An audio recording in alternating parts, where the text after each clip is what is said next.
और छाया साथियों का बहुत बहुत धन्यवाद। आप सभी का स्वागत है। आज ये हमारी पहली मीटिंग है जो बसपा और इंडियन नेशनल लोकदल का जो गठबंधन हुआ है उसकी हल्का सत्र की हम पहली मीटिंग कर रहे हैं। और इसमें बसपा के मुख्य जितने भी नेतागण हैं, जो मुख्य कार्यकर्ता हैं हमारे हल्के के, वो सभी आए हैं। और हमारे इंडियन नेशनल लोकदल के सभी सेलों के अध्यक्ष भी इस मीटिंग में मौजूद रहे। और हम लोगों ने फैसला लिया है, क्योंकि जब पार्टी हाईकमान ने ये फैसला ले लिया कि इंडियन नेशनल लोकदल और बसपा बहुजन समाज पार्टी इकट्ठे मिलकर जब चुनाव लड़ेंगे, तो हमारा मकसद है कि उस गठबंधन को नीचे बूथ स्तर तक लेके जाए।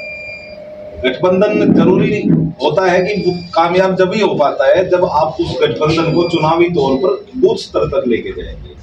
तो हम लोगों ने ये फैसला किया है कि ये मीटिंगें चलती रहेंगी, बार बार हमारा मिलना रहेगा। लेकिन आप लोगों को इसलिए इनवाइट किया है कि ये गठबंधन एक किसान और कमेरे के पक्ष में हुआ है जो पार्टी ने किया है, और ये एक महज शुरुआत है।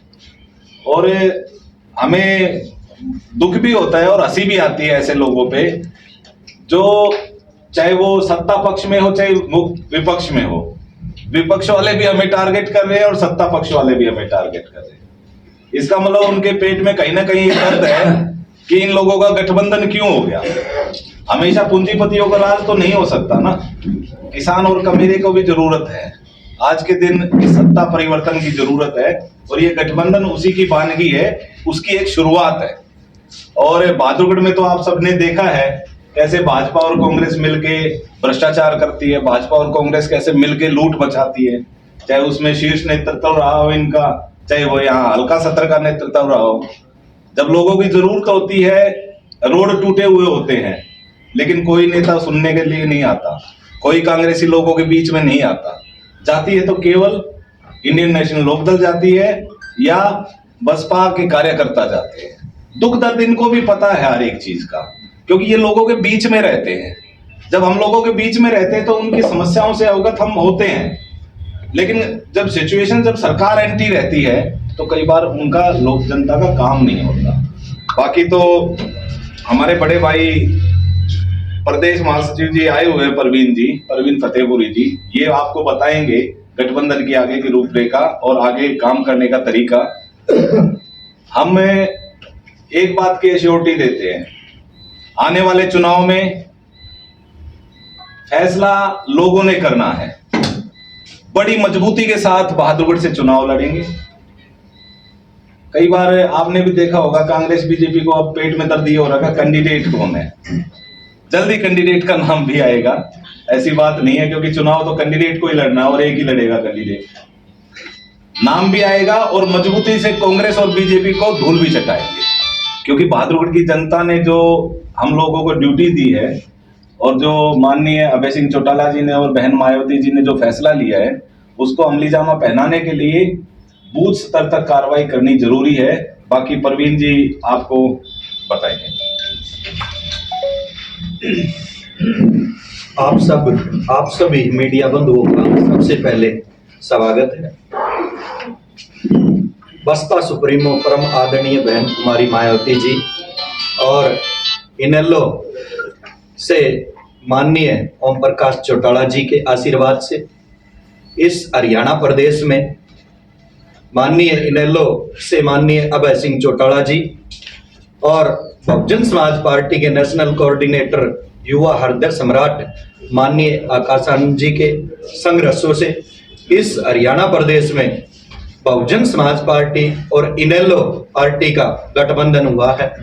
ये गठबंधन इस हरियाणा प्रदेश में किसान और कमेरे वर्ग का गठबंधन है और इस गठबंधन को लेके कुछ दिन पहले चंडीगढ़ में कॉन्फ्रेंस की गई थी और बताया, शीर्ष नेताओं ने बताया था कि बहुजन समाज पार्टी को 37 सीट गठबंधन में मिली है और बाकी 53 सीट इनेलो पार्टी चुनाव लड़ेगी 53 सीटों पे।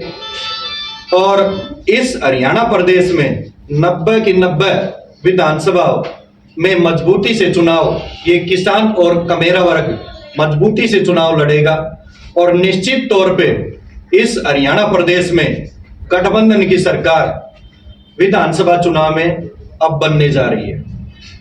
और हमारे इसमें मुद्दे क्या रहेंगे, मैं आपको अवगत कराना चाहूंगा कि आज से 10 साल पहले की मैं बात करूं, यहां पर इस हरियाणा प्रदेश में कांग्रेस की सरकार थी और इस कांग्रेस की सरकार में यहां हरियाणा प्रदेश के जो लोग हैं वो काफी दुखी थे। चारों तरफ इस हरियाणा प्रदेश में चारों तरफ से लोग दुखी थे और इस दुख से निजात पाने के लिए इस हरियाणा प्रदेश के लोगों ने बीजेपी के लुभावने जो मनगढ़ंत जो इन्होंने वादे किए थे, उन वादों को देखते हुए बीजेपी को वोट डालने का काम किया और यहाँ हरियाणा प्रदेश में बीजेपी की और जेजेपी की सरकार बनवाई। लेकिन इस सरकार में भी आज किसान भी रोड पे लाके खड़ा कर दिया। इस सरकार ने युवा दर दर नौकरी के अभाव में भटक रहा है, युवाओं को भी रोड पे लाके खड़ा कर दिया, पहलवानों को भी रोड पे लाके खड़ा कर दिया और यहाँ तक कि हमारे जो कर्मचारी जो वर्ग है उसको भी रोड पे लाके खड़ा कर दिया। यानी कि इस सरकार ने, बीजेपी सरकार ने लगभग हरियाणा प्रदेश के लोगों को रोड पे लाके खड़ा कर दिया। और ये जो गठबंधन है हरियाणा में, बसपा इनेलो का गठबंधन, ये किसान और कमेरे का गठबंधन यहाँ पे हरियाणा प्रदेश में खुशहाली लेके आएगा। और यहाँ पे जैसे कि प्रेस कॉन्फ्रेंस में माननीय अभय सिंह चौटाला जी ने बताया कि प्रत्येक घर में एक युवा को सरकारी नौकरी मिलेगी। जिस प्रकार कुछ समय पहले, मैं आपको बताना चाहूंगा, कुछ समय पहले इस हरियाणा प्रदेश में बीजेपी सरकार ने सरकारी नौकरियों को खत्म करने के लिए यहाँ पे डीसी रेट लागू किया और डीसी रेट पे लोगों को लगाया, जबकि सरकारी नौकरियों से लोगों को दूर रखा। डीसी रेट पे आप भली भांति परिचित है, एक डीसी रेट पे लगने वाला जो बंदा है उसको कितनी सैलरी मिलती है और सरकारी नौकरी पे लगने वाले बंदे को कितनी सैलरी मिलती है। तो इन्होंने डीसी रेट कांग्रेस ने लागू किया और उसी विचारधारा को आगे बढ़ाते हुए इस बीजेपी सरकार ने डीसी रेट का नाम बदल के कौशल रोजगार रख दिया। अब आज बीजेपी सरकार ने लगभग डिपार्टमेंटों को प्राइवेट करने का काम किया और कौशल रोजगार के तहत ये भर्ती करने का, अब जैसे चुनाव आए हैं तो ये कहानियां रच रहे हैं, भर्ती करने का एक झांसा दे रहे हैं लोगों को। लेकिन एक्चुअल रूप से बताना चाहूंगा कि आज भी प्रदेश का युवा दर दर भटक रहा है और यहाँ पे गठबंधन की जब सरकार बनेगी तो प्रत्येक घर में प्रत्येक युवा को सरकारी नौकरी दी जाएगी। यहाँ पे ना कोई डीसी रेट होगा, ना कोई कौशल रोजगार होगा, जबकि कौशल रोजगार को भी जो इन्होंने चलाया है उसको खत्म किया जाएगा।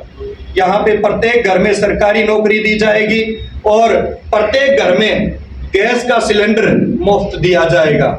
ये कॉन्फ्रेंस में हमारे नेताजी ने बताया, आप मीडिया बंधु वहां पर मौजूद भी थे। तो प्रत्येक घर में गैस का सिलेंडर मुफ्त दिया जाएगा और प्रत्येक गृहिणी को 1100 रुपए प्रत्येक महीने मुफ्त दिए जाएंगे।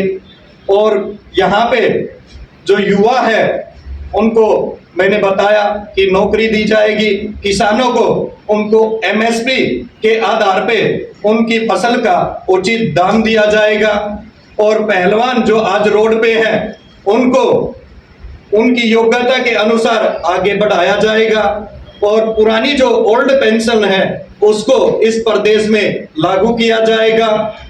जो भी हमारे शीर्ष नेताओं ने जो भी मुद्दे हमारे को दिए हैं, जैसे हमारे नेताजी ने बताया कि हम उन वादों को लेके उन वादों को बूथ पे लेके जाएंगे और निश्चित तौर पे यहाँ इस हरियाणा प्रदेश में किसान और कमेरे की सरकार बनाएंगे।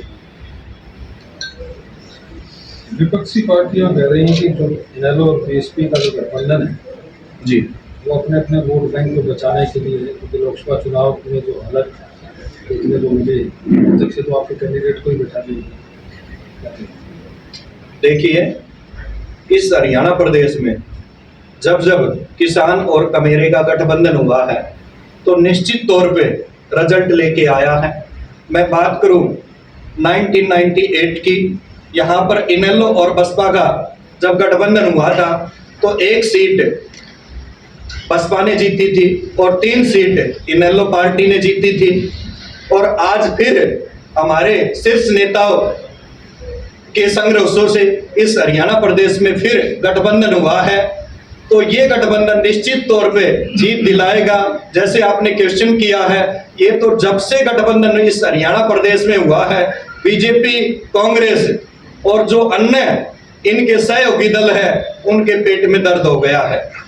और इस गठबंधन उनको पता है, निश्चित तौर पे पता है कि ये गठबंधन सरकार बनाने जा रहा है, तो निश्चित तौर पे वो मनगढ़ंत कहानियां रचने का तो काम करेंगे, लेकिन ये हरियाणा में मजबूत गठबंधन है और निश्चित तौर पे सरकार बनाएगी। कौन सी 37 सीटों पर आप लड़ने वाले हैं? देखिए, जल्द ही हमारी मीटिंग में डिक्लेयर कर दिया जाएगा कौन सी 37 बसपा की होंगी, कौन सी 53 इनेलो की होंगी। ये अभी डिक्लेयर हाईकमान के द्वारा नहीं की गई है और जल्द ही कल हमारी बहुजन समाज पार्टी की प्रदेश की मीटिंग है, हो सकता है कल डिक्लेयर कर दी जाए और जल्द ही जैसे ही डिक्लेयर होंगी आप सभी मीडिया बंधुओं को जरूर बता दी जाएगी। प्रदेश के अंदर ओपीएस के लिए भी एक मुद्दा चला हुआ है और अग्निवीर योजना के लिए भी एक विरोध है, उसके बारे में अगर आपकी सरकार आती है तो किस तरह कदम उठाएंगे आप? देखिए, मैंने आपको बताया कि जब गठबंधन की अनाउंसमेंट हुई थी, कॉन्फ्रेंस हुई थी, तो इनेलो पार्टी से माननीय अभय सिंह चौटाला जी ने बताया था कि अग्निवीर योजना है, इसको खत्म किया जाएगा और इनकी जगह परमानेंट नौकरियां दी जाएंगी, सरकारी नौकरियां दी जाएंगी। और मैंने अभी बताया थोड़ी देर पहले, कौशल रोजगार है, इसको भी खत्म करके सरकारी नौकरी दी जाएंगी, प्रत्येक घर में सरकारी नौकरी दी जाएंगी। और ओल्ड पेंशन के लिए जो आप लोगों ने बात की, ओल्ड पेंशन के लिए भी यहाँ पे उचित कदम उठाए जाएंगे।